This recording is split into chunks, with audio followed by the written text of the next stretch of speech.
Praise the Lord. Good morning. आज सुबह के मिनट में आपका स्वागत करता हूँ। आज मैं आपके लिए पढ़ने जा रहा हूँ योएल अध्याय 2 का 25 पद।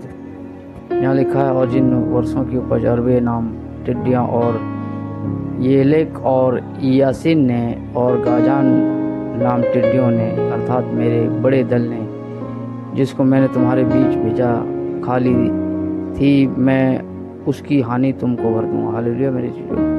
यहाँ पर जो वचन बताता है कि आपके जो बीते वर्ष हैं, टिड्डियाँ जो है दरअसल बाइबल में परमेश्वर के क्रोध को भी दर्शाती हैं और विनाश का कारण भी बताती हैं टिड्डियाँ, ठीक है। इसमें एक ही टिड्डी का नहीं है जिक्र यहाँ पर, अरबे नाम येलेक और यासीन और गजाम, ठीक है। ये सारी टिड्डियों के नाम बाइबल मेंशन करती है, यहाँ पर परमेश्वर का वचन मेंशन करती है। एक्चुअली मैं कुल मिला के सब बातों का निचोड़ एक निकालता हूँ कि टिड्डियाँ जो हैं विनाश और हमारी हानि, या हम बोल सकते हैं कि हमारे उस समय काल को खा जाती हैं। हमारे जीवन में भी कई प्रकार की टिड्डियाँ हो सकती हैं मेरे अजीज। जो टिड्डियाँ जो है एक नहीं आती है, एक पे आप प्रबल हो सकते हैं, लेकिन बहुत सारी जब आती हैं तो आप उस पे प्रबल नहीं हो सकते। टिड्डियाँ जो है एकजुट होकर कई चीज़ों के साथ आपके ऊपर हमला बोलती हैं, हमारे ऊपर हमला बोलती हैं, ठीक है। ये उन फसलों के ऊपर हमला करती हैं या उन हरे भरे पत्तों के ऊपर हमला करती हैं जो हरे भरे हैं, ठीक है। हरे भरे हरियाली जो है परमेश्वर की संपन्नता को और उसकी प्रॉस्पेरिटी को दर्शाती है। जैसे परमेश्वर का वचन कहता है कि उसके पत्ते हरे रहेंगे, ठीक है। वो ऐसे नदी के किनारे लगाया गया हो, वो उसमें हमेशा हरियाली रहेगी, ठीक है।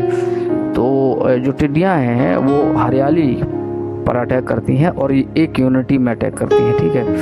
ये सीखने वाली बात है। पहली बात कि वो हरियाली पर, दूसरी बात कि वो एक साथ यूनिटी में अटैक करती हैं। एक साथ मतलब बहुत सारे आते हैं, ठीक है। आपके जीवन में, हमारे जीवन में भी बहुत सारे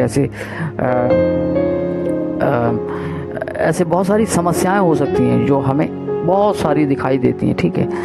कई चीज़ों के साथ हम नहीं लड़ सकते, ठीक है। और वचन में लिखा है कि वो खा जाती हैं उन चीज़ों को, ठीक है। अगर कोई बंदा डायबिटिक है, परमेश्वर उस पर रहम करे। मैं प्रार्थना करता हूँ लोगों के लिए कि परमेश्वर उसे डायबिटिक से निकाले, ठीक है।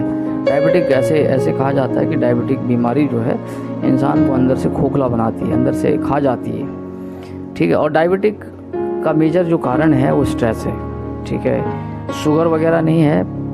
डायबिटिक का मेन जो कारण है वो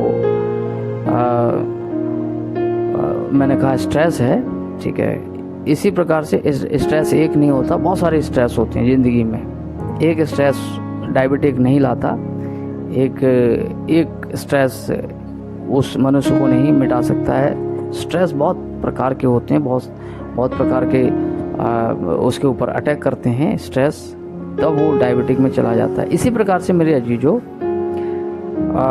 टिड्डियाँ हम पर अटैक करती हैं। टिड्डियाँ मतलब बहुत प्रकार का स्ट्रेस, बहुत प्रकार का समस्याएं एक साथ अटैक करती हैं और हमारी हरे भरे क्षेत्रों को क्या करती है, विनाश में डालती है। लेकिन परमेश्वर का धन्यवाद हो इस वचन के लिए जो परमेश्वर कहता है कि जो टिड्डियों ने खा लिया समय, हमारा समय भी हो सकता है हमने बहुत सारा समय बर्बाद करा हो, बहुत सारा समय हमारा बर्बाद हो चुका हो और हम सोचते हो कि अब तो बहुत एज हो चुकी है, बहुत एज में हम आगे जा चुके हैं, अब हमें कुछ दिखाई नहीं देता, कुछ सूझता नहीं है। मेरे अजीज, जो परमेश्वर का वादा है दिस मॉर्निंग की परमेश्वर हमारे उस समय को रिस्टोर कर देगा जो हम सोचते हैं कि हमने अपना समय बहुत गवा दिया। नहीं मेरे अजीजों, कुछ नहीं गवाया है, कुछ गवा नहीं सकता कोई भी मनुष्य जब तक परमेश्वर की इच्छा न हो। परमेश्वर की इच्छा ये है कि हम प्रॉस्पर हों आज से।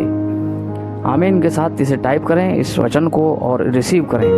प्रभु आशीष दे, एक दूसरे के साथ शेयर करें। मैं प्रार्थना करूँगा, धन्यवाद देता हूँ पिता प्रभु जी तेरे मान प्रेम दया करुणा के लिए प्रभु जी। तो हम सबको संभाल प्रभु जी, जो समय और हमारा आशीष से शैतान ने खाई है तो उसे रिस्टोर करने जा रहा है। मैं ऐसा विश्वास करता हूँ पिता प्रभु जी। मैं प्रार्थना करता हूँ पिता प्रभु जी, हम सब पर तेरी दया दृष्टि बनी रहे। हमारे परिवारों को तू संभाल, तो हमें हमारी रक्षा कर पिता प्रभु। यीशु मसीह के नाम से प्रार्थना मांगते हैं, आमीन। मेरे जीजो, आज से इस वचन को आमीन के साथ टाइप करें।